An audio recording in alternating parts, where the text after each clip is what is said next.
Praise the Lord. கர்த்தருடைய பரிசுத்த நாமம் மகிமைப்படுவதாக. இந்த நாளையும் காண செய்த கர்த்தருக்கு கொடான கொடி ஸ்தோத்திரங்கள்.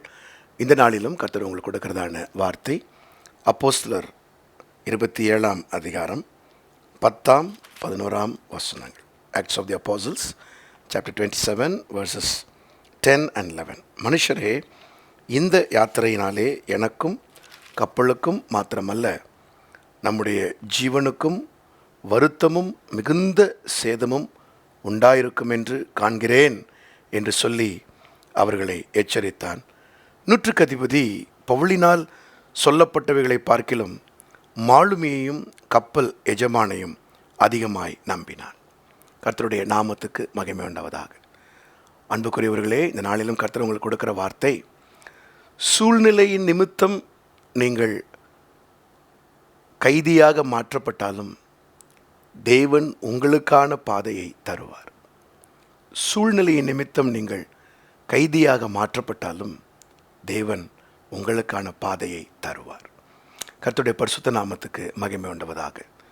இங்கே பவுல் அப்போஸ்தலனை பார்க்கிறோம். அபிஷேகம் பெற்றவர், தேவனோடு பழகுகிறவர், தரிசனம் பெற்றவர், அழைப்பை பெற்றவர். இப்பொழுது கப்பலிலே மற்ற கைதிகளோடு இப்பொழுது கைதியாக இருக்கிறார். இப்பொழுது இவர் தன்னிச்சையாக முடிவெடுக்க முடியாது. அநேக நேரங்களில் நாமும் ஊழியத்திலும் குடும்பத்திலும் உறவுகளிலும் சில இடங்களிலே உங்களால் தன்னிச்சையாக முடிவெடுக்க முடியாது. ஏனென்றால் உங்களை சார்ந்திருக்கிற அநேகர் உங்களோடு இருப்பார்கள். அப்படிப்பட்ட சூழ்நிலையில் நீங்கள் கைதியாக மாறலாம். பவுல் அப்போஸ்தலன் இங்கே தேவனுடைய வார்த்தையை பெறுகிறார். இந்த பயணம் சரியான பயணம் இல்லை. இது தென்றல் காற்று மாதிரி அடிச்சிட்டு இருந்தாலும் தொலைதூர பயணத்தில் நமக்கு சிக்கல் உண்டு. ஆகவே நம்ம இந்த துறைமுகத்தில் நம்ம இருக்கலாம். ஆனால் அந்த கப்பல் மாலுமி, அந்த கப்பல் ஓனர் மாலுமியை அதிகமாய் நம்பினான். இப்போ பவுலுடைய வார்த்தை அங்கே எடுபடலை. பிரியமானவர்களே, அநேக வேளைகளில் உங்களுக்கு தேவ சித்தம் தெரியும், உங்களோடு கர்த்தர் பேசியிருக்கிறார்.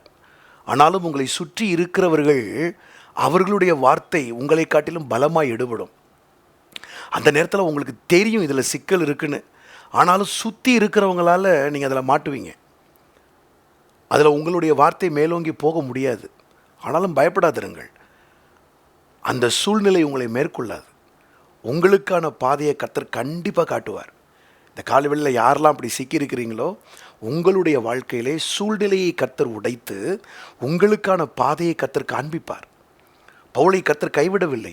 இந்த சூழ்நிலையில் இருக்கும் பொழுதும் பவுல் அந்த பிரயாணத்தை தொடர்றாரு. அவர் சொன்ன மாதிரியே சிக்கல் நடக்குது.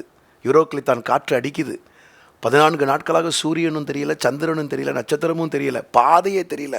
ஆனாலும் அவரை ஆட்கொண்டு வரும் அவர் சேவிக்கிறவருமாயே கர்த்தர் ஒரு தூதனை அனுப்பி, பவுலே, நீ பயப்படாதே, உனக்கு பிராணச்சேதம் ஏற்படுவதில்லை, உன்னோடு இருக்கிறவர்களுக்கும் பிராணச்சேதம் ஏற்படுவதில்லை. இந்த வார்த்தையை கொடுத்து திடப்படுத்தி பலப்படுத்தி அந்த கப்பலே உடஞ்சி போனாலும் அவரை சரியான ஒரு பாதையில் கொண்டு போய் மெலித்தா என்னும் தீவில் ஒரு பிரதானமான ஊழியத்துக்காக கர்த்தர் கொண்டு போயிட்டார். ஆம் பிரியமானவர்களே, இந்த நாளிலும் என்னால் முடியலையே, நான் செய்ய முடியலையே, நான் மாட்டியிருக்கிறேனே, சிக்கியிருக்கிறேனே, இயேசுவே என்ன செய்கிறது, பாஸ்டர் எனக்கு இதுலேருந்து ஒரு விடுதலை கிடைக்காதான்னு யாரெல்லாம் சிக்கியிருக்கிறீங்களோ, உங்களுக்கு கர்த்தர் கொடுக்குற ரேமா அதுதான். பயப்படாதீங்க, அதிலேயே இருங்க. அந்த தேவன் அந்த பாதையில் ஒரு வழியை திறப்பார். அந்த வழி எப்படி தெரியுமா இருக்கும்? நீங்கள் யோசிக்காத, நீங்கள் திட்டமிடாத, இப்படியும் கர்த்தரால் செய்ய முடியுமான்ற ஒரு மெலித்தா தீவை கர்த்தர் வைப்பார். அங்கே ஒரு பெரிய ஒரு ஊழியத்தை கர்த்தர் கட்டி எழுப்புவார். உங்கள் பிரயாணத்தில் மாத்திரம் இருங்க. அது மோசமானது போல தெரியும். சூழ்நிலை மேற்கொள்ளாது சிஸ்டர், சூழ்நிலை மேற்கொள்ளாது பிரதர், நீங்கள் ஜெயித்து வெளியே வருவீர்கள். யோசேப்புக்கும் அப்படி தான் நடந்தது. சொப்பனத்தை கண்டான், பிரயாணத்தில் போகிறான். சுற்றி இருக்கிற சகோதரர்கள் அவனை கொண்டு போய் நேராக தரிசனத்தில் வைக்கலையே, அவனை தூக்கி கொன்று போடணும்னு நினச்சப்ப முதல்ல குழியில் தான் போட்டாங்க. ஆனாலும் அவன் கர்த்தரை கைவிடலை. கர்த்தரோடு இருக்கிறான், கர்த்தரை நோக்கி அபயமிடுறான். அந்த பாதையில் போயிட்டே இருக்கிறான். குழியில் இருக்கிறான், ஆனால் அந்த பாதையில் போகிறான், ஸ்தோத்திரம் சொல்கிறான், நன்றி செலுத்துகிறான். ஏன்னா அவனுக்கு ஒன்று தெரியும், இந்த குழியிலேருந்து அடுத்து வேறு எங்கேயோ கர்த்தரை என்னை கொண்டு போனாலும் அந்த பாதை தரிசனத்தை நோக்கி போகும். அடுத்து போர்த்திபார் வீட்டிலேருந்து நான் சிறைச்சாலைக்கு போனாலும் அது கர்த்தருடைய சித்தத்தின்படி போகும். இந்த விசுவாசத்தோடையே பயணிக்கிறான் பாருங்க. 13 ஆண்டுகளில் கர்த்தர் அவனை எகிப்துக்கு அதிபதியாய் உயர்த்தி வைத்துட்டார். இப்படி தாங்க தரிசனம் கொண்டு போகும், இப்படி தான் சிஸ்டர் அழைப்பு கொண்டு போகும். அதனால் நீங்கள் பிரயாணம் மோசமாக இருக்கே, வழி மோசமாக இருக்கே, சூழ்நிலை கைதியாக இருக்கேன்னு யோசிக்காதீங்க. அதிலிருந்து கர்த்தர் உங்களை எடுத்து கொண்டு போய் ஒரு தெரியாத அறியாத பாதையில் உங்களை கொண்டு போய் அதில் ஒரு மேன்மையான உயர்வை கர்த்தர் உங்களுக்கு கொடுப்பார். இந்த நாளில் கர்த்தர் உங்களை தருவார். கர்த்தர் தாமே உங்களை ஆசீர்வதிப்பாராக. ஜெபிப்போமா? பிதாவே, இந்த நாளிலும் கொடுத்ததான் நம்முடைய ரேமாவுக்காய் ஸ்தோத்திரம். யாரெல்லாம் சூழ்நிலை கைதியாய் தாங்கள் நினைத்தும் தேவ சித்தத்தை அறிந்தும் அதை செய்ய முடியாதபடிக்கு சில குடும்ப உறவுகளால், சில சகோதரர்களால் யாரெல்லாம் பீடிக்கப்பட்டிருக்காங்களோ, இந்த நாளிலே அவர்கள் தைரியம் பெறுவார்களாக, பலப்படுவார்களாக.